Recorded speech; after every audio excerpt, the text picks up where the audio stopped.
You ever smell your own scent in the wrong room? The kind that's meant to linger on your neck, but clings to someone else's? That's how I knew. Not from lipstick on a collar, not from whispers or receipts, but from my perfume, blooming on another woman's skin. For me, it was jasmine and sandalwood. My signature. My perfume. My husband's favorite. But it wasn't on me that day. It was on her. It was a Wednesday. Ordinary in every way that matters: blue sky, lunch boxes packed, the hum of morning cartoons in the living room. I was getting ready to leave for a client meeting. I reached for the bottle on my vanity, the perfume Marcus gave me 3 years ago, the one he said made him fall in love with me all over again, and found it almost empty. Which was strange. I hadn't used it in weeks. My fingers trembled. A quick spray into the air revealed the same rich scent I knew too well. Still strong. Still seductive. Still stolen. When I walked downstairs, Bella was already pouring juice for Gracie. She smiled like sunshine. 18 years younger than me. Bright blonde hair, fake modest sweaters, always one button too low. I leaned in to kiss Gracie's cheek, and that's when it hit me: the perfume. My perfume. On her. Thick and bold, like she owned it. Like she wore it for someone. I blinked. I didn't confront her. Not yet. My mouth stretched into a smile so tight it hurt. New scent? I asked her casually, like I wasn't tasting blood in my mouth. Bella laughed, brushing hair from her neck. Oh, I found this bottle in the laundry room. Thought it was an air freshener. She laughed again. Marcus didn't even look up from his phone. That's when I knew. Not the full truth, but enough. Enough to ignite the slow burn in my chest. Enough to flip the switch in my spine from wife to watcher. That night, Marcus wrapped his arms around me like nothing was wrong. His lips on my neck, whispering the same rehearsed "I love you" he'd said for years. But all I could think was, how many times has he said it to her? And did she moan, wearing my scent, in our guest room, while I was sleeping just a wall away? I didn't sleep that night. I lay next to him with open eyes and clenched fists. I thought about Bella's hand on his arm at dinner. The secretive glances when they thought I wasn't looking. The way she giggled at his dumbest jokes like she'd never heard anything funnier. In the morning, I called my lawyer. And then I called a friend in home security. I told him I wanted audio monitors in every room, just in case, I said. Gracie's been waking up with nightmares. It wasn't a lie. But it wasn't the truth either. I wasn't crazy. I was careful. They thought I was too soft. Too trusting. Too safe. But I was raised by a mother who said, when a man lies to your face, don't slap him. Smile. And count how many lies you can catch before you destroy him. So I smiled. And I started counting. If this chapter made your heart twist even a little, I'd love to hear it. Like, share, and subscribe my channel for more. And tell me in the comments, have you ever caught someone lying in the smallest way, just enough to break your heart? Where are you from? You'd think betrayal comes in one big explosion, like glass shattering or a door slammed in your face. But no. It seeps in quietly, like fog rolling through the cracks of your home, chilling everything it touches. After I smelled my perfume on Bella, I didn't scream. I listened. And when I listened closely, the house began whispering its secrets to me. Marcus had started spending more time working late. Which was strange, considering he ran his graphic design business from home. Bella offered to stay overtime, unpaid. I don't mind helping, she'd say, tucking a strand of hair behind her ear like she was 16, not 24. Sometimes, I'd come downstairs and hear them laughing, too softly. Too close. I didn't confront them. Not yet. Instead, I invited tension into the house like a quiet guest. I watched. I waited. I made notes in my head. Thursday, 9:15 p.m. Marcus stepped out of our room in sweats and didn't return for 23 minutes. Friday morning, Bella made his coffee, black, 2 sugars, just the way I used to. Saturday, a text pinged on Marcus's phone at 2:03 a.m. Still awake? I saw the preview light up in the dark. The contact name was Bella Nanny. That's when I realized they weren't even hiding anymore. They were daring me to look the other way. But I didn't. I looked right into the fire and started stoking it. The baby monitor I placed in the guest room looked like a toy owl. Cute. Innocent. But it recorded everything. And I mean everything. Voices, footsteps, the whisper of sheets. At first, I doubted myself. Maybe I was being paranoid. Maybe I was losing my grip. Maybe I was just a bored housewife projecting insecurities onto a younger, prettier woman. But then came Tuesday. It was around 1 a.m. when I heard the sound, a click, then a creak. The guest room door. I had left the monitor app open on my phone, just in case. I tapped the screen. Static. Then a cough. Then Marcus's voice, low and muffled. Then a laugh, not mine. Hers. Soft and breathy. I froze. My phone nearly slipped from my hand. I turned up the volume just enough to hear the words I dreaded but expected. "Don't talk too loud," he said. "She's a light sleeper." "And Bella?" She giggled. "You say that like you're not married to her." There it was. Confirmation. Not just the scent. Not just suspicion. Not just a bad feeling. Proof. My husband. My nanny. In our guest room. Wearing my perfume. Stealing my life one night at a time. I pressed record on my screen. Then I lay there in the darkness, staring at the ceiling while Marcus slipped back into bed beside me an hour later, his breath even, his lie complete. He kissed the back of my shoulder and whispered, "You still awake?" I didn't answer. My body was ice. But my mind? My mind was a storm. I could have exposed him right then. Could have blown it all open, demanded the truth. But I wasn't ready for chaos. I wanted something deeper. Something permanent. I didn't just want to catch him. I wanted to trap him. You see, love is messy. But revenge? Revenge is a work of art. So I closed my eyes, and let them think I was still blind. The next morning, Bella hummed in the kitchen like she hadn't spent the night touching what was mine. Gracie sat at the table drawing suns with orange crayons, completely oblivious. And Marcus? He was reading the paper, legs crossed, sipping coffee from the mug I bought him on our honeymoon. The one that said, "Forever yours." The irony nearly made me choke. I stood there for a moment in the doorway, watching it all. Bella in my apron, drying the dishes he never helped me with. Her fingers grazing the rim of the glass with practiced ease. She looked like she belonged there, like she was rehearsing for a life she thought she'd eventually inherit. And Marcus? He looked at her the way a man looks at a new car, fascinated, smug, detached from the cost. I walked in, calm as ever, and kissed Gracie on the head. "You want pancakes tomorrow, sweetheart?" She nodded, mouth full of cereal. "With chocolate chips," she squealed.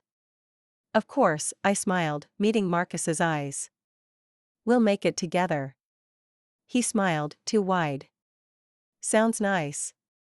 I didn't miss the flicker of tension between him and Bella. A glance too quick. A blush too deep. She avoided my eyes completely. Good. Let her sweat.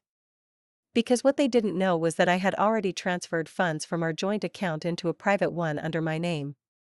That I had already contacted a realtor about the condo in Portland I'd kept in my maiden name, bought long ago, before Marcus ever touched my life. They didn't know that I'd met with a lawyer over coffee and scones the day before and presented him with the audio files I'd recorded. "You've got enough," he said, flipping through my notes. "Infidelity, deception, misuse of marital property. If you want to go scorched earth, Vanessa, you've already lit the match." But I wasn't ready to burn it down just yet. I had a plan. And it started with keeping my enemies close. I turned to Bella. Could you help me clean out the guest room today? My sister's coming to visit next week. I want it aired out. She stiffened. Just a fraction. But enough. Marcus nearly dropped his coffee. Your sister? He echoed. I smiled, feigning cheer. She always notices smells. You know how sensitive she is. Bella dropped a plate. It shattered on the tile. She yelped. I'm so sorry, it's all right, I said sweetly. Happens to everyone. Just be careful. I'd hate for someone to get cut. She knelt to clean it, hands trembling. Marcus stood halfway, unsure if he should help. I noticed everything now. Later that evening, while they both thought I was at my yoga class, I returned home early. Quietly. The guest room door was closed. I pressed my ear to it. Silence. Then the sound of drawers closing. Whispering. A giggle. I stepped back, slowly. Walked to the garage. And turned off the Wi-Fi. The baby monitor would now automatically switch to internal SD card storage. No lag. No disconnection. No trace on my phone. Let them think I was stupid. Let them believe they were safe. I was gathering evidence like a woman collecting storm clouds, carefully, silently, preparing for a flood they'd never see coming. And in that moment, watching from the shadows as Bella slipped barefoot down my hallway and Marcus followed 2 minutes later like a moth to fire, I realized something painful and powerful. They weren't just betraying me. They were underestimating me.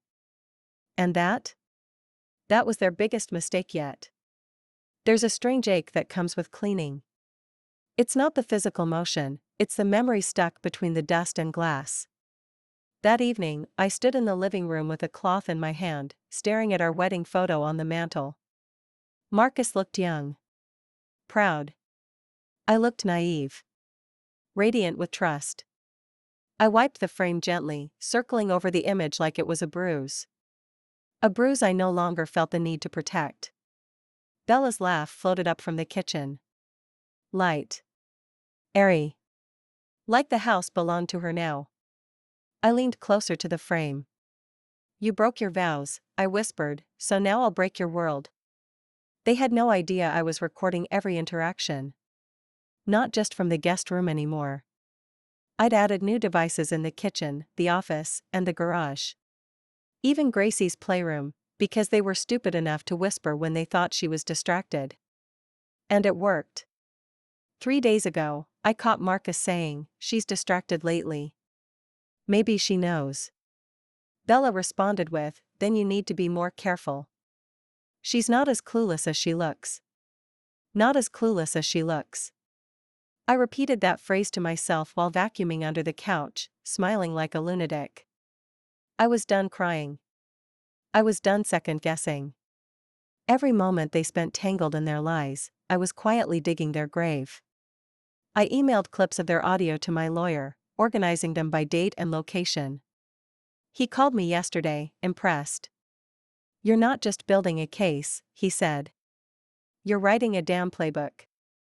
And maybe I was. Because this wasn't just about divorce anymore. This was about identity. About taking back the woman I had silenced for years, the version of me that gave up dreams to become a wife and mother, believing loyalty would be repaid. It never was. So now I was reclaiming what was mine. Piece by piece. That night, I offered to drive Gracie to her piano lesson, giving Marcus and Bella their precious alone time. I wanted them to believe I was softening. Giving up. Letting go.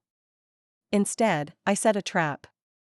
While Gracie played scales in the music room, I drove back home and parked down the block. I walked the last stretch in silence, slipped through the side gate, and let myself in through the laundry door. No cameras outside. Marcus had always refused outdoor surveillance. "Too much," he said. "Feels like we're living in a prison." Not anymore. I crept through the hallway, my phone recording, heart pounding. I stopped when I heard the unmistakable sound of Bella's giggle, followed by a moan. I didn't cry. I pressed myself to the wall and held my phone steady. They were in the guest room again. Same perfume. Same betrayal. Same rhythm. I stayed for 37 seconds. Long enough to capture what I needed. Not long enough to scream. Then I backed away, turned, and walked out without a sound. By the time Gracie finished her lesson, I had already forwarded the video to a backup folder and renamed it The Guest Room Affair, timestamp verified. I smiled the whole way home. Marcus didn't even flinch when we walked through the door. Bella gave me a fake wave from the kitchen. Everything go okay? I nodded. Perfect, thank you. And then I handed Gracie her tablet and walked into the living room. I dusted the wedding photo again. A little more firmly this time. And for the first time since this all began, I felt clean. It's a strange thing, packing your bags while pretending you're not going anywhere. I didn't do it in haste. I folded each item with care, like I was preparing for a vacation I would never take. A scarf. A pair of boots I hadn't worn in years. A sweater that still smelled like lemon detergent and heartbreak. I zipped the suitcase shut, slid it under the bed, and smiled. Because it wasn't for running away. It was for timing. I wasn't leaving him. Not yet. I was building the illusion that I might. You see, Marcus had started asking more questions lately. Subtle, careful, watching me with that nervous tick in his jaw he always tried to hide. You okay, babe? He'd ask. You've been quiet. I wanted to laugh. I wanted to say, quiet women are the most dangerous, Marcus. But instead I kissed his cheek and said, just tired. He nodded, relieved. Because in his small, greedy mind, silence meant surrender. But silence is just strategy. Bella had become bolder, too. She wore tighter clothes around him, let her bra straps peek out, even once came down to breakfast wearing one of my old silk robes. She smiled at me like it was normal. Like I was the guest now. Like I was the one who needed to ask permission to exist. Cold morning, she'd said. I sipped my tea slowly and replied, yes. Some people don't know how to dress appropriately for it. She blinked. Marcus didn't say a word.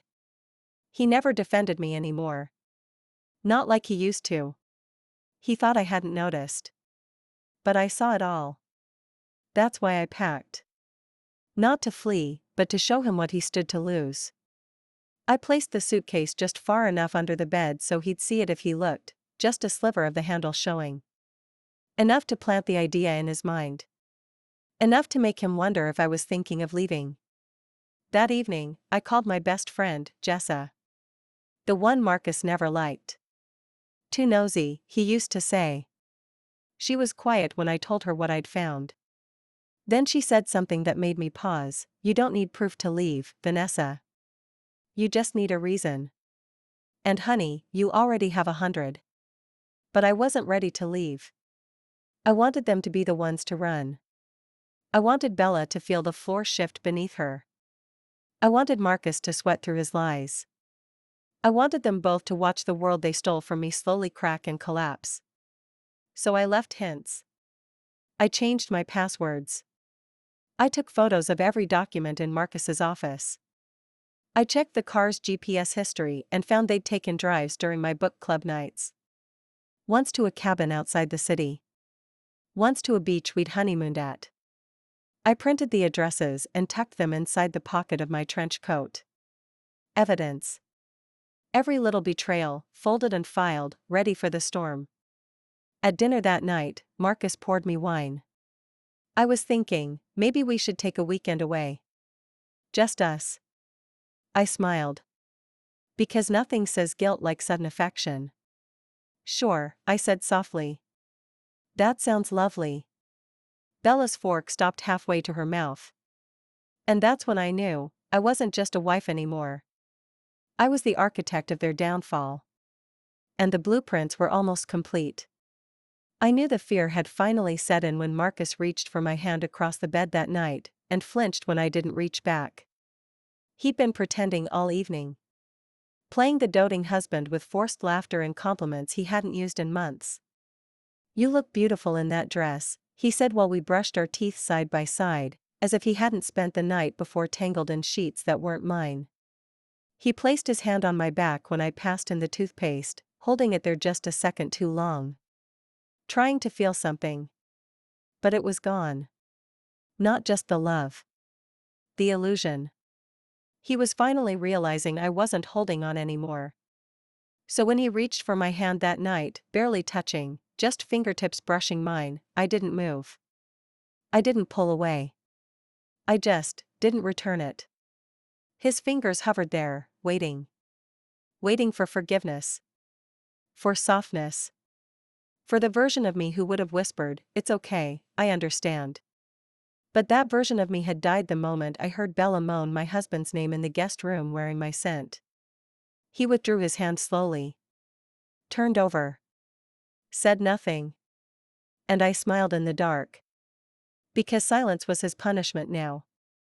The next morning, he made me breakfast. Scrambled eggs, burnt toast, the works. He hadn't cooked in years. "Thought I'd surprise you," he said. I took a bite, nodded. "Tastes like you tried." Bella avoided me the entire morning. She left the kitchen when I entered, made excuses to take Gracie to the park early. Her confidence was cracking. I saw it in her posture, the way she kept glancing at Marcus like she needed him to anchor her. He didn't. He barely looked at her. His mind was spinning elsewhere. The suitcase had done its job. He'd seen it. I know he had. I hadn't moved it. I hadn't packed anything new. But now he tiptoed around the room like every drawer held a goodbye letter. He asked twice if I needed help with anything. Asked if I wanted to go for a walk. Even offered to rub my feet. I declined it all. Not because I was angry, but because he needed to sit in his uncertainty. In the silence of a woman who had stopped pleading and started planning. And still, I gave him just enough to keep him guessing. A soft laugh here. A touched hand there. The illusion of reconciliation, of maybe. Just enough rope to let him hang himself. That night, I placed a glass of wine on the table and set his favorite jazz playlist on the speaker. The same music we used to dance to when we were dating. He looked surprised. Hopeful. "Vanessa," he said, his voice cracking a little, "I've missed this." I tilted my head. "Have you?" He swallowed. "Of course I have." But I wasn't looking at him. I was watching Bella from across the room, pretending to fold Gracie's laundry while eavesdropping. Her hands trembled with each shirt. Her cheeks were pink with quiet rage. And I realized something delightful in that moment: she wasn't afraid of losing Marcus. She was afraid of losing what she thought was hers. The house. The comfort. The security I had built. She wanted my life, not my love. And neither of them knew I'd already changed the will, the deed, and the beneficiary on every account. Legally, Marcus would get nothing. He hadn't contributed a cent to the mortgage in over 5 years. Everything, down to the furniture and the cat, was mine. So I raised my wine glass and said, "To second chances." Marcus smiled. Bella clenched her jaw. And I took a sip, knowing that soon, very soon, they'd both be choking on the taste of their own betrayal. Sometimes, all it takes is kindness to crack a liar wide open. Not rage. Not accusations. Just the soft, unexpected sting of grace. That's what I gave Bella that morning, a perfectly placed compliment. And it shook her more than any slap could have. We were having brunch with friends. Not mine, Marcus's. One of his old college buddies, Simon, and his wife. They'd come by to visit, the type of couple who thrived on polite gossip and bragging about their children's piano recitals. I used to dread these weekends. But this time, I had a purpose. The 4 of us sat on the patio with pastries and mimosas, while Bella hovered by the doorway, pretending to organize Gracie's art supplies on the deck table. She wasn't supposed to be there. Normally she took weekends off. But ever since the suitcase incident, she'd been staying longer. Watching more. Inching closer into my space like a vine that didn't know when to stop growing. Simon's wife leaned in. "Is that your nanny? She's so young. Where did you find her?" Marcus stiffened beside me. I smiled sweetly and said, "Bella? Oh, she's wonderful. So helpful with Gracie. A little too good, actually. Some days, I worry she knows Marcus better than I do." Simon chuckled. "Better keep an eye on her." Marcus forced a laugh. "But Bella." Bella dropped a glass. It shattered across the stone tiles, sending mimosa splashing across the deck like champagne-colored blood. I didn't even flinch. I simply stood, walked over with a towel, and knelt beside her. "It's okay," I said, smiling softly. "We all break things sometimes." Her hands trembled as she picked up shards. Then I leaned in, just enough so only she could hear me. "And Bella? You smell incredible today. Is that jasmine?" Her breath hitched. I don't know. Maybe it's yours." "From hugging Gracie." I patted her hand gently. "Of course." Then I stood and turned back to our guests, cheerful as ever. Marcus sat frozen, eyes flickering between us. He knew. I knew. Bella knew. But no one said a word. Later, when our guests left, Marcus pulled me aside. "What was that about?" "What was what?" I asked. "That whole perfume thing. With Bella." I shrugged. "Just being nice." He didn't believe me. But he didn't push it. Because deep down, he knew I was onto them. And yet he didn't have the courage to come clean. Cowards rarely do. They just wait for someone else to set the fire so they can pretend to be caught in it. That evening, Bella came to me while I was folding towels. She stood in the doorway like a child sent to the principal's office. "Vanessa. I hope you know I'd never. I mean, Marcus and I. We just work closely with Gracie," and I looked up at her and smiled so kindly it almost made me laugh. "Bella, you don't owe me an explanation." She blinked. "I don't?" "No. Because you'll tell me everything eventually. People always do." Her face drained of color. She opened her mouth, then closed it. "Have a good night," I added. I folded the final towel and walked past her, brushing her shoulder ever so gently. And just like that, I watched the cracks begin to widen. She had no idea how deep I'd go. How far I'd stretch this. Because I wasn't playing to punish. I was playing to expose. And the first spotlight had just hit the stage. There's a special kind of shame that only shows itself in the shadows, and I made sure it had nowhere to hide. I wasn't ready for confrontation yet, but I was ready for a whisper. And in our neighborhood, a whisper travels faster than fire. Marcus's office sits at the front of the house, window facing the street, blinds always open during the day but tilted just enough at night for anyone passing by to catch a glimpse. He thought he was being discreet. He thought the darkness concealed more than it revealed. But when you live in a quiet suburb where every window hides an opinion and every dog walk includes 5 updates on other people's business, you learn how to set a trap without ever saying a word. It was a Thursday. Gracie had gone to sleep early, tired from swim class. I'd just kissed her forehead and turned off her night light when I heard Bella's voice, soft and clipped, coming from Marcus's office. They were arguing. Not loudly, not enough to rouse suspicion, unless you were listening. I checked the time, 11:47 p.m. Then I looked outside. Our neighbor, Elaine, sweet, retired, and always walking her terrier after tea, was heading down the sidewalk, flashlight in hand. Right on time. I walked quietly to the front hallway, flicked the porch light on, and opened the front door like I'd forgotten to lock it. Just a moment. Just enough time. I stood there silently as Bella stepped out of Marcus's office behind me, her hair tousled, face flushed, holding a glass of water like it was a trophy. She froze when she saw me.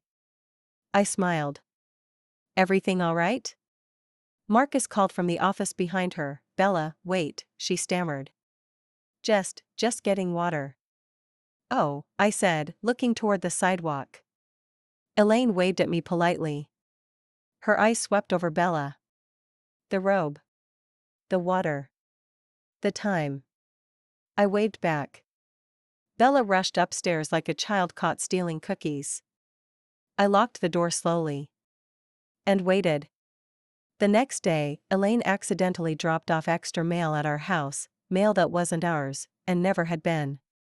"Strange," she said as I opened the door. "I swore this was for you." Must have gotten confused. "Oh, how's that sweet girl you've got helping out around here?" "Late night for her yesterday, I smiled. You know kids these days. Always up past bedtime." She leaned in slightly. "And your Marcus, working hard as ever?" I let out a soft, sad sigh.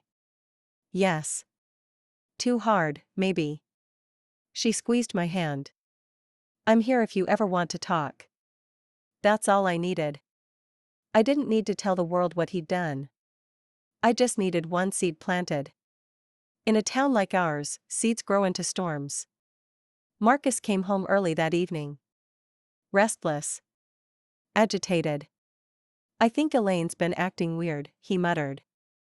Said something strange when I waved to her. "Oh?" I said. She asked if I'd gotten enough sleep. I tilted my head. "Well, have you?" He didn't answer. I kept stirring the pot roast, humming softly to myself, letting the weight of his guilt press harder. And upstairs, Bella stayed quiet all night. The walls were closing in. Not from fury. From elegance. From the slow, delicious suffocation of knowing the game was slipping out of their hands. They thought they were playing with a broken woman. But I was building an army of eyes, and soon, everyone they smiled at would already know the truth behind their teeth. You can tell a lot about someone by what they delete, and even more by what they forget to delete. Bella had always been clever, but not careful. And while she was busy stealing my life, I was quietly stealing hers.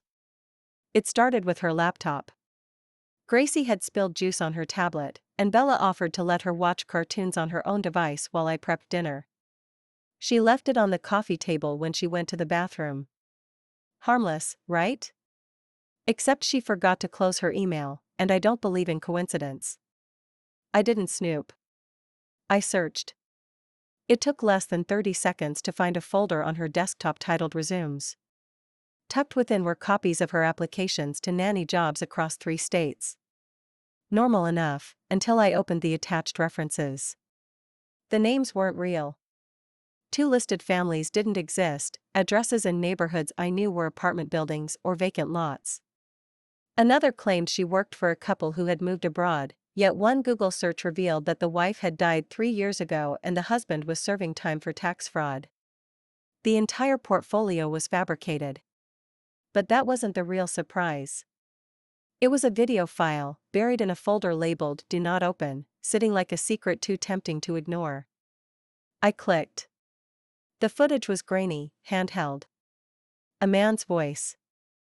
"Bella, you said you'd delete this," her voice, laughing. "Relax. It's just for me. You're the one who cheated on his wife, remember?" The rest was explicit. I didn't watch all of it. I didn't need to. The timestamp alone was enough, a full year before she arrived at our doorstep. Meaning this wasn't her first time. Bella wasn't just careless. She was calculated. She targeted married men. Inserted herself into families. Wore the wife's perfume. Stole their routine, their rhythm, their role. And once she got what she wanted, she vanished. On to the next. And now? She had Marcus. Only I wasn't like the women she fooled before. I didn't cry. I copied the files. All of them. I sent them to a hidden drive and forwarded one to my lawyer. His reply came within minutes. Vanessa, this changes everything. You don't just have a cheating husband. You've got a con artist under your roof. We can use this. Later that evening, Bella sat across from me in the living room, painting Gracie's nails while humming a lullaby she hadn't earned the right to sing. She looked so natural, so domestic, like she belonged. And Marcus? He sat across the room scrolling his phone, avoiding eye contact with both of us. I watched them like a director watching actors forget their lines. I smiled softly and said, Bella, can you send me that banana bread recipe you mentioned the other day? I'm sure it's tucked somewhere in your files. She looked up, startled. Oh. Sure. I'll find it. Oh, I added, standing, and be careful what you send. You never know what might still be in your folders. She froze. Marcus looked up from his phone. Why would she have anything weird in her folders? He asked, too quickly. Bella cleared her throat. She's just joking. Of course, I said with a smile that could cut glass. Just joking. But the joke, dear Marcus and Bella, was already turning into a punchline. And soon, everyone would be laughing, but not with you. It was a Saturday evening when I set the table for 4. Not 3, like usual. 4. A quiet little dinner at home. Candles lit. Napkins folded. Steak searing in the pan the way Marcus liked it. Wine breathing in crystal glasses. It looked like love, but it wasn't. It was war dressed in linen. I invited Marcus, Bella, and our neighbor Elaine. Yes, that Elaine. The one who saw Bella walk out of his office at midnight. I told her I needed advice on garden pruning and suggested dinner. She smiled wide and said yes, because she, like everyone else on this street, could smell drama before it bloomed. Bella looked alarmed when she saw Elaine step into our house that evening. Oh. I didn't know we were having guests, she said, eyes darting between me and Marcus. Marcus had the nerve to act pleased. Nice surprise, he said, already pouring wine for show. I took my seat. Well, I figured we could all enjoy a nice evening together. Isn't it lovely to sit down as one family? Elaine picked up on the chill in my voice. She always had a nose for tension. She smiled politely but kept her eyes sharp. I served the salad first. Tossed greens, toasted almonds, a little crumbled blue cheese, just the way Marcus pretended to like when company was over. Small talk bubbled between bites. Weather, Gracie's swimming class, upcoming school events. Bella tried to stay quiet, but I noticed her knuckles whiten every time Elaine casually mentioned things like trust and young women with too much charm and too little discretion. Then, as we moved to the main course, I finally dropped it. So, I said softly, I've been cleaning out some old storage files this week. Marcus tensed. His knife froze halfway through the steak. Bella's glass trembled in her hand. Elaine blinked. Oh? I nodded. And you'd be amazed what you find when you stop ignoring what's in front of you. I let the silence settle over the table like fog. Elaine set down her fork. Like what? Oh, I don't want to bore everyone, I said, smiling sweetly. Just old documents. Videos. References. You know, the things people pretend aren't real, until you press play. Bella's face flushed. I think I'm not feeling well. Excuse me. She pushed back her chair too fast and disappeared down the hall. Marcus opened his mouth, but I held up my hand. Not tonight, I said. Let her feel what I've been feeling for months. Elaine blinked slowly. Vanessa, I turned to her. You were right. About everything. And I'm not afraid to say it anymore. Marcus stood. What the hell is this? Some ambush? I stood too. No, Marcus. This is dinner. You wanted peace. You said you missed this. So I made it perfect, for the last time. He stepped forward. You don't get to humiliate me in my own house. I met his eyes. Your house? Oh, sweetheart. This house has never been yours. Not legally. Not emotionally. Not morally. He froze. Elaine stood too. I think I've overstayed. Thank you, Vanessa. The meal was enlightening. She kissed my cheek and whispered, "Call me tomorrow." I nodded. When the door shut behind her, Marcus finally dropped the mask. You've been digging through Bella's stuff? I didn't flinch. No. I've been documenting yours. His face turned pale. I know everything, I said quietly. Every touch. Every lie. Every file. I have it backed up in 5 places, and my lawyer already has a sealed folder ready to open the moment I say the word. He ran a hand through his hair. You wouldn't do that. Think of Gracie. I snapped. I'm thinking of what kind of father teaches his daughter that cheating on your wife is normal. That lying is something you can cover up with perfume and pillow talk. From the hallway, I heard Bella sob quietly. Good. Let her cry. Let her choke on the scent she stole. Dinner was done. The stage was set. And my next move? It would be public. And unforgettable. The invitation went out like sugar-coated bait, handwritten cards, pastel envelopes, soft cursive ink that said community when it really meant witnesses. The Neighborhood Watch annual bake sale had always been my little contribution to this idyllic cul-de-sac: fresh pies, lace tablecloths, and too many compliments about my marriage. This year, I told the committee I'd host it again, on my front lawn. Marcus was stunned. You're still doing that? He asked the morning I set up the tables. Of course, I said, smiling faintly. Everyone's counting on me. I baked all night. Not just to serve, but to prepare. Every cookie was a battle hymn. Every scone, a confession waiting to happen. I set the table near the guest room window, the window. The one where it had all started. The one that saw my perfume walk away on another woman's skin. Bella kept herself locked in the upstairs bathroom most of the morning. She knew. I hadn't said a word since the dinner. But she knew. Marcus followed me around like a man trying to defuse a bomb he couldn't see. You're making a scene, he whispered. No, darling, I replied sweetly. I'm making a memory. At 11 a.m., the neighbors arrived, Elaine, of course, first in line. Then the Martins from down the street, the Hales with their overly dressed Pomeranian, even the shy college couple from the rental across the road. They all came, plates in hand, smiles on their faces. And then came the moment. I rang the tiny bell I always rang to kick off the bake sale. Everyone turned to look. I stood with a pie in my hands and a story on my tongue. Thank you all for coming, I began. This year's fundraiser means more to me than ever before. Because this year, I learned something. The crowd stilled. Forks paused mid-bite.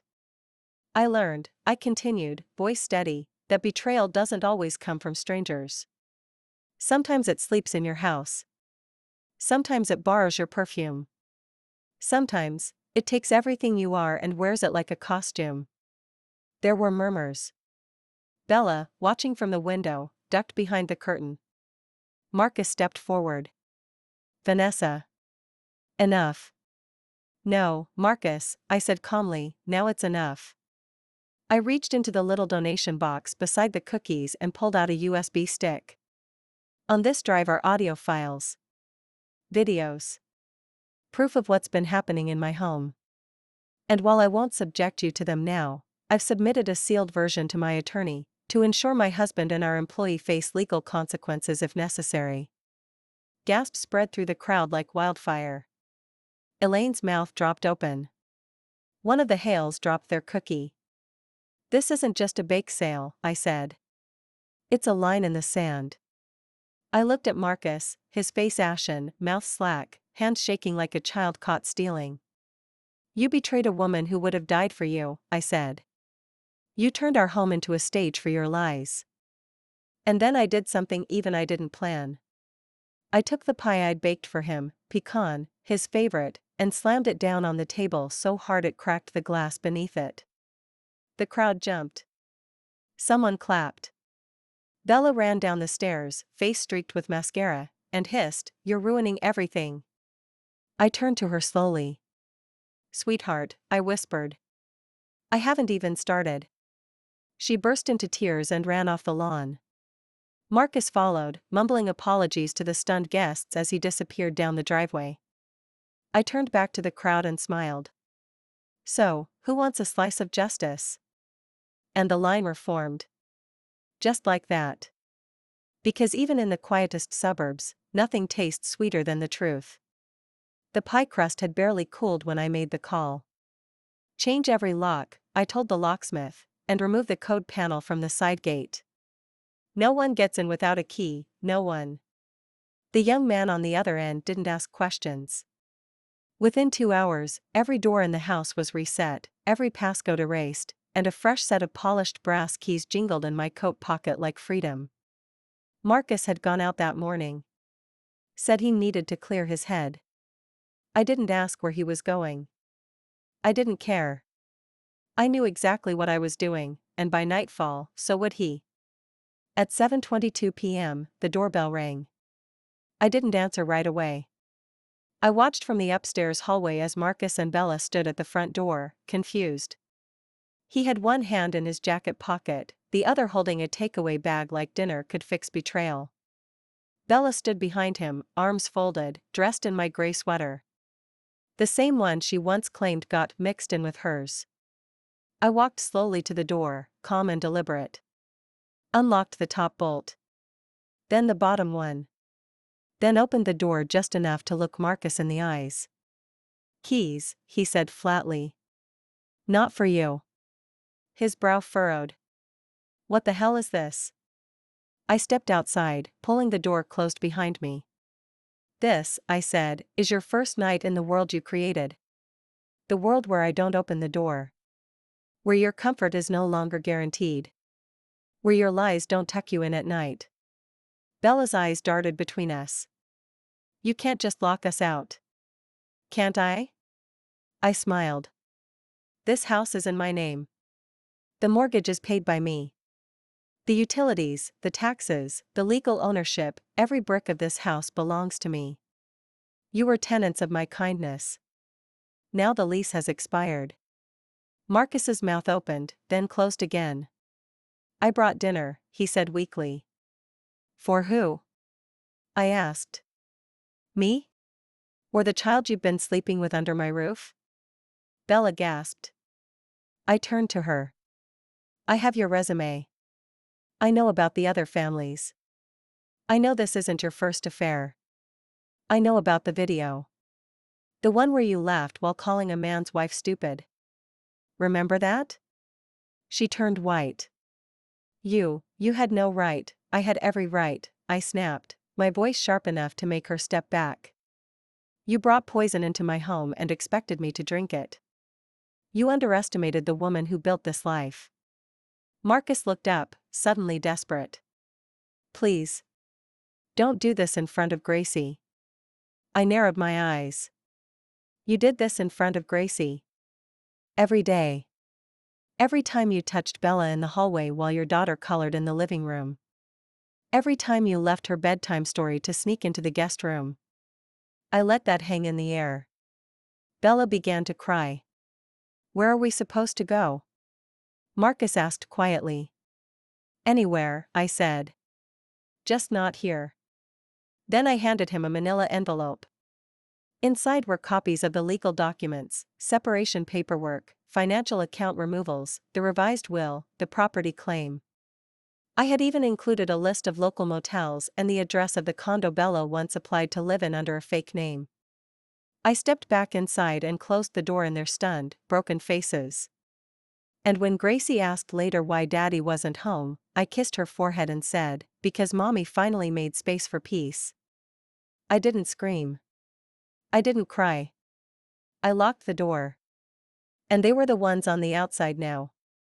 2 days after I changed the locks, a manila envelope arrived, not hand-delivered, not in Marcus's handwriting. It came from a law office downtown, the kind with a name like a bad marriage, Whitman and Barnes, LLP. Thick.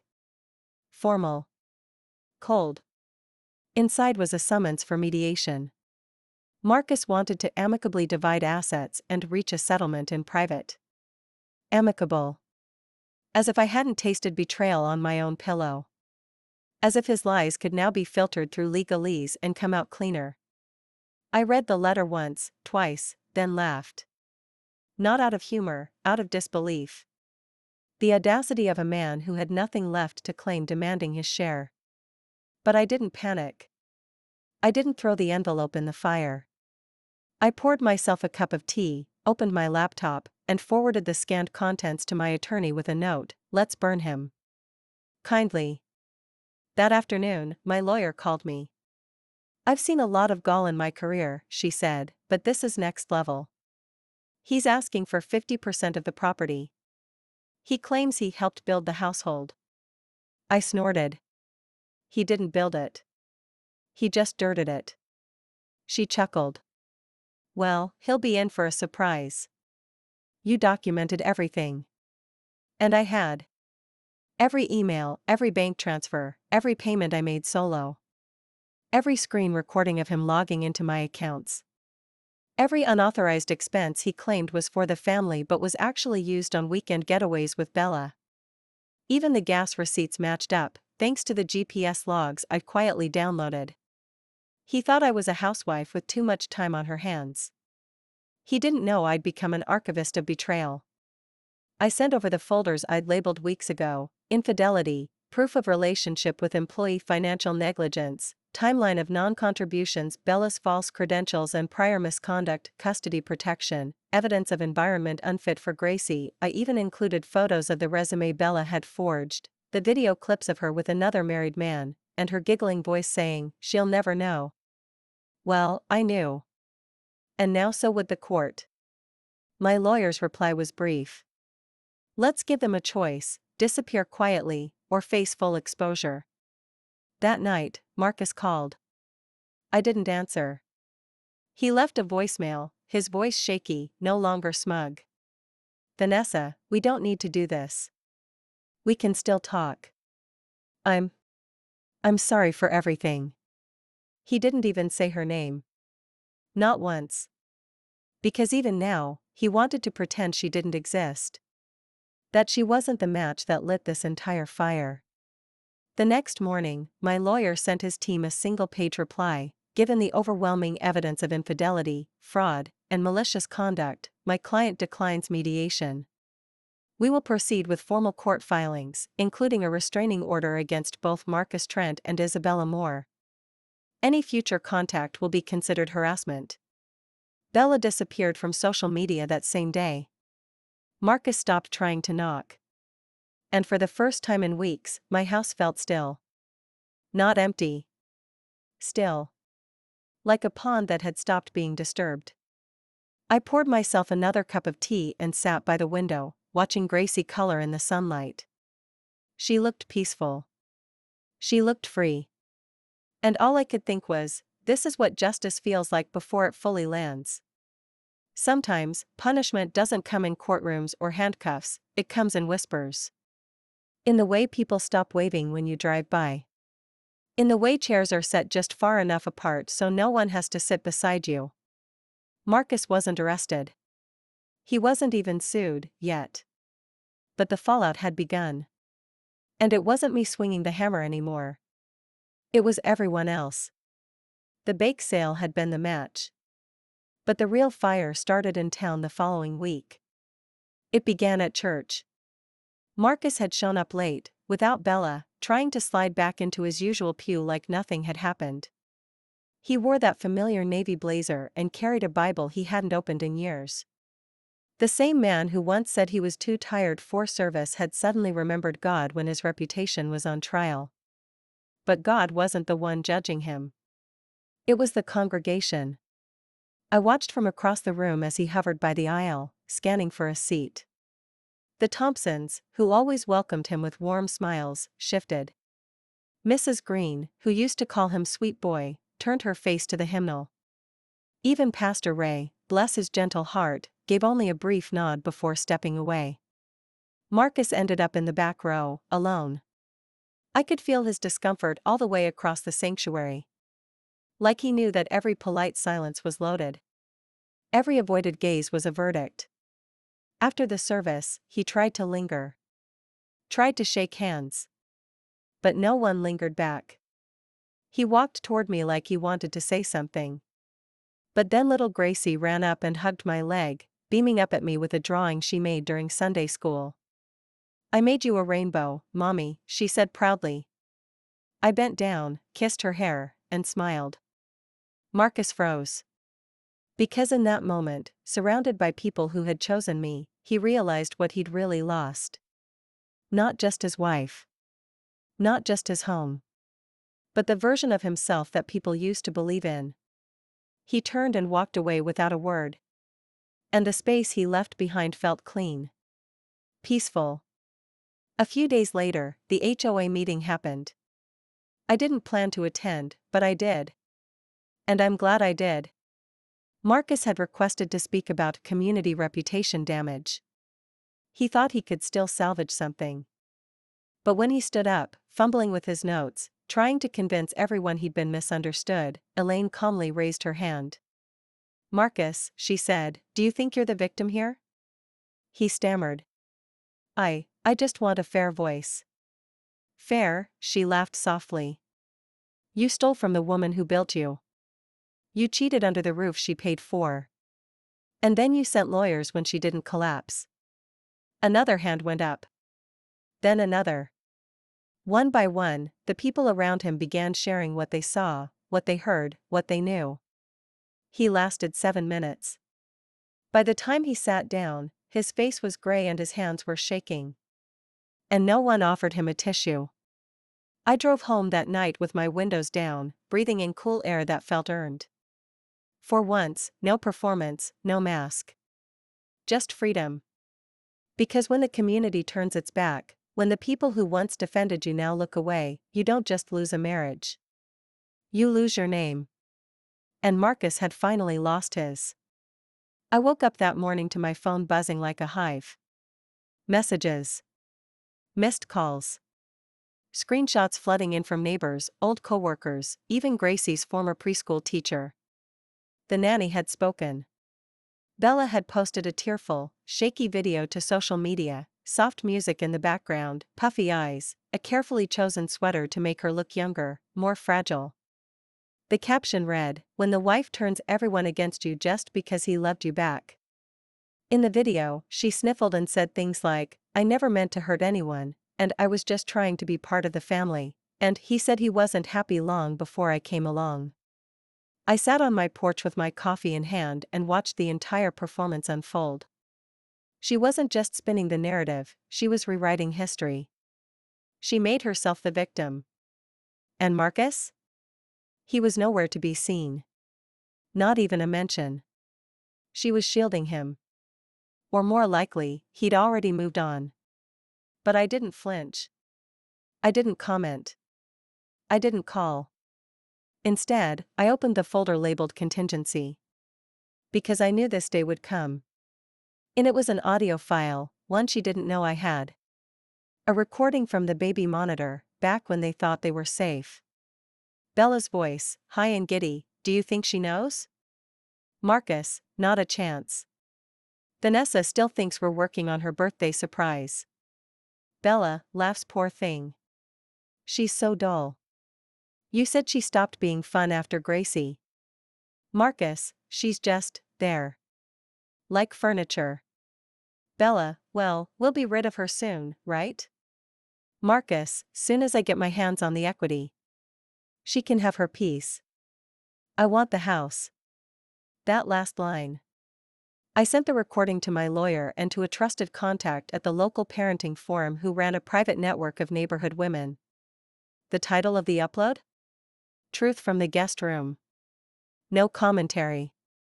No smear campaign. Just the file, timestamped, clear, unedited. Within 2 hours, the comments on Bella's post flipped. From sympathy to rage. You called her dull while she paid your rent? How dare you wear her clothes and call her the villain? She gave you a home, and you gave her a knife. Bella deleted the video by evening. But the damage was done. I saw her later that week at the grocery store. She was wearing sunglasses indoors, a hoodie pulled tight over her head. Alone. No Marcus. No attention. Just whispers trailing her down every aisle like ghosts. She spotted me near the dairy section. Froze. I reached for a carton of milk and gave her a soft smile. Cream or skim? I asked sweetly. She stared at me. I figured you'd know, I added. You used to shop with my husband. Her face twisted, pain, shame, maybe even regret. But I didn't wait for an answer. I walked away with my milk, my smile, and my power intact. Because truth? Truth doesn't need permission to speak. It just needs to be heard. And now, everyone had heard her. He came alone this time. No Bella. No lawyer. No smirk. Just Marcus, standing at the edge of the front porch like a man who no longer belonged to his own past. His once pressed shirts were wrinkled now. His hair, disheveled. He held no flowers, no apology letters, just a sad little paper cup of coffee in his hands, like he thought it would make him look human again. I opened the door but didn't invite him in.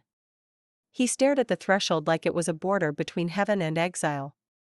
I just needed to talk, he said. I leaned against the doorframe. You've had months. What's changed? He looked down at his shoes. Bella's gone. Of course she is. She moved back to Oregon. Took whatever money she could. Blocked my number. Said I ruined her life. I tilted my head. Interesting. I recall you being the one who invited her into mine. He stepped forward. Vanessa, I didn't come here to fight. No? I crossed my arms. Then what do you want? Redemption? A hug? An absolution I never offered? His voice cracked. Do you ever think about us?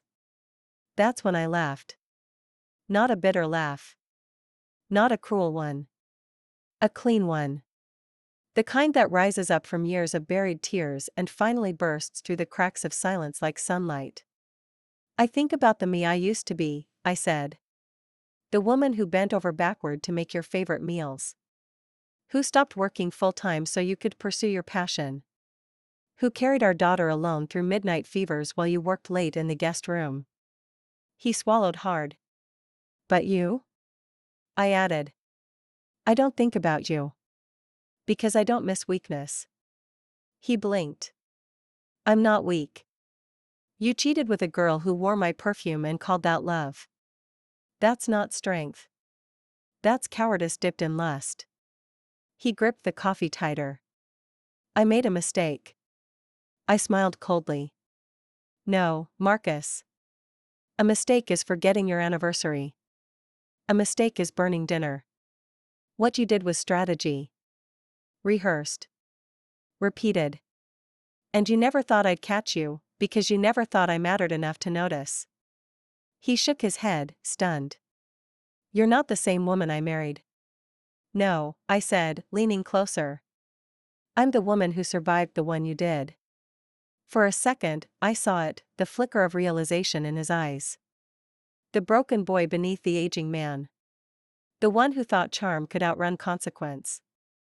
But I was done babysitting broken men. He glanced at the porch behind me, as if expecting to be invited in one last time. Gracie's napping, I said quickly. She doesn't ask about you anymore. He winced. I'll be filing for full custody next week, I added. And don't bother contesting. I have every reason and every recording. I'm still her father, he whispered. And I'll never take that away from her, I said. But she deserves to grow up knowing that love isn't supposed to hide in closets and lie through perfume. I stepped back and began to close the door. Vanessa, he said one last time, voice trembling, do you ever think we could have fixed it? I looked him in the eye and said, you don't fix a house that willingly let rot in. And then I closed the door, softly, without hate, without revenge. Just finality.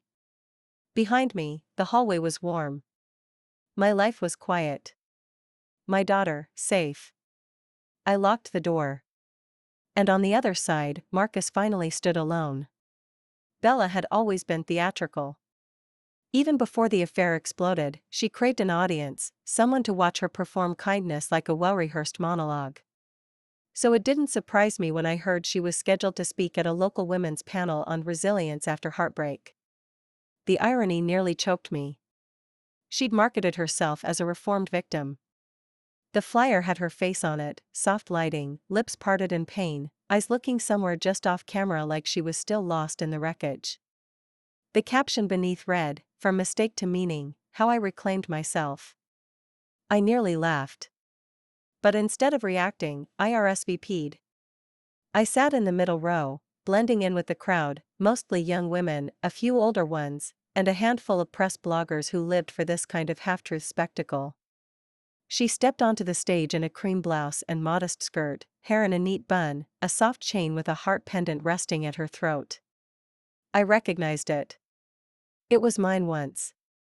A Mother's Day gift from Gracie. She opened her mouth and said, "A year ago, I was broken." The audience leaned in. I was taken advantage of by a man I trusted. And blamed by the woman who should have protected me. There it was. The knife. And I smiled. Because I knew something Bella didn't. The projector behind her was synced to the venue's system via USB. And a few days earlier, using a polite email from my lawyer and a small donation to the Women's Recovery Foundation, I'd sent a visual aid to be shared during her talk. A surprise she's prepared, I told them. Just let her cue it. They agreed. So when Bella said, "Sometimes, we capture moments of weakness we wish we could erase," I raised my hand. She froze. Her eyes locked on mine like a deer meeting headlights. "I believe you have something queued up," I said calmly.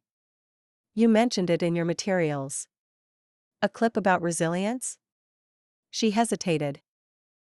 Yes. I did." She gave a nervous nod to the AV technician. And just like that, the screen behind her lit up. It wasn't her planned slideshow. It was my recording.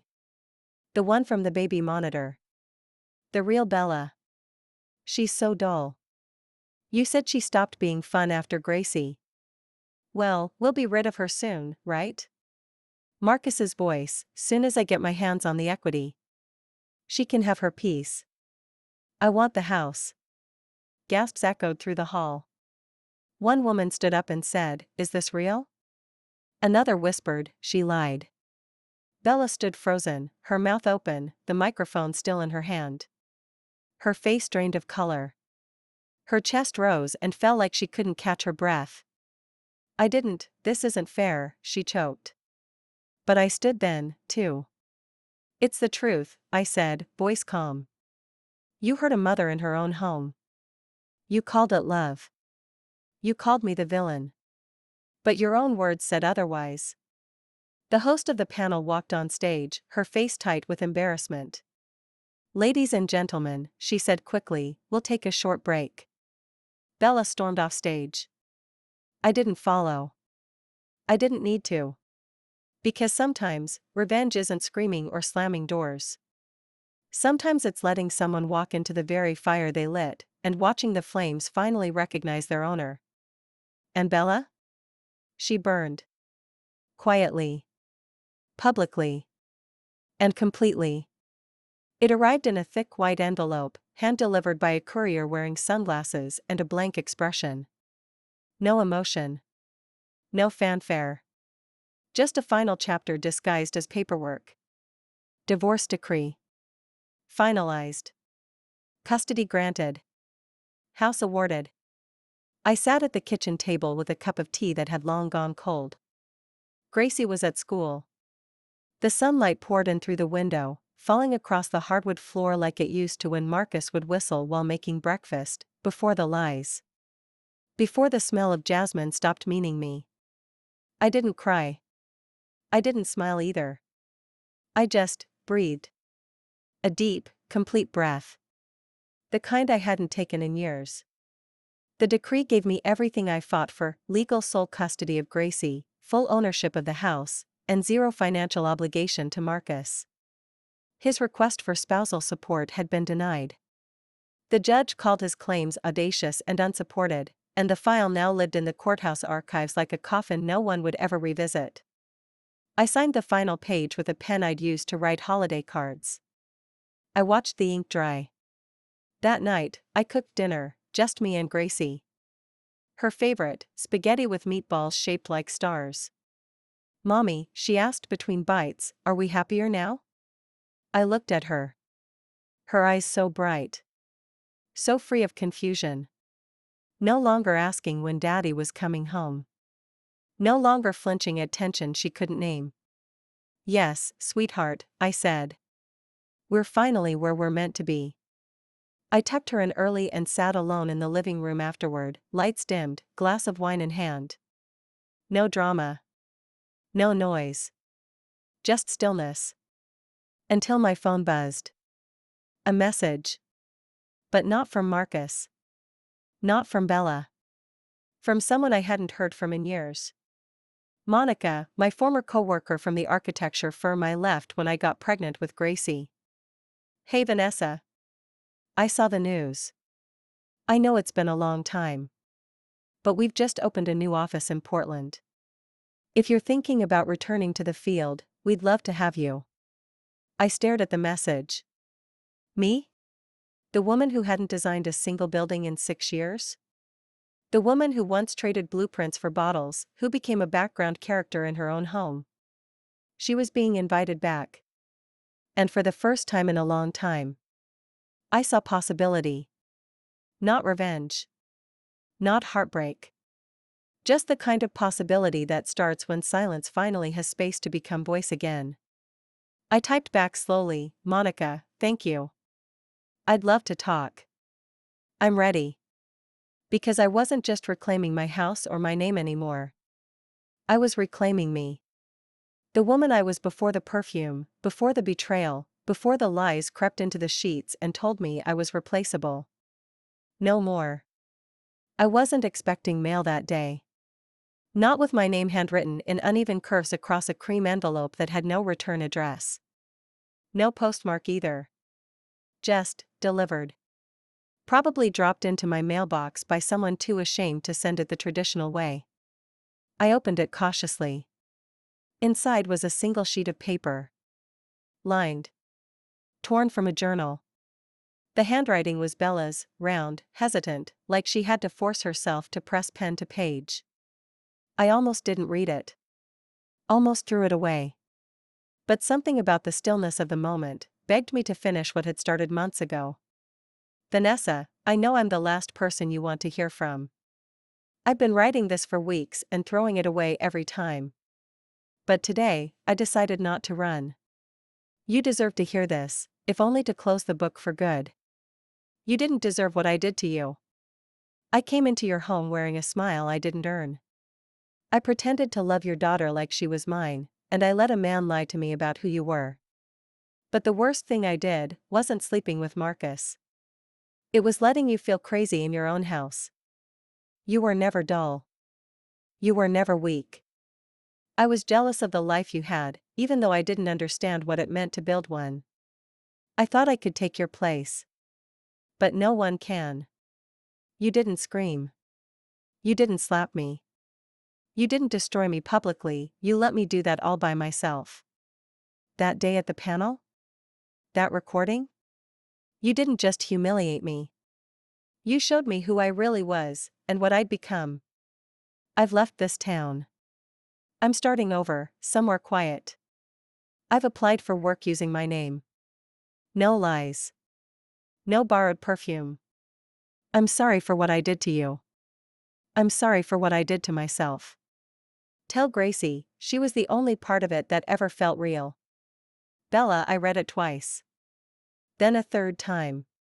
No ask for forgiveness. No request to meet. No manipulations. Just accountability. I sat with it in silence.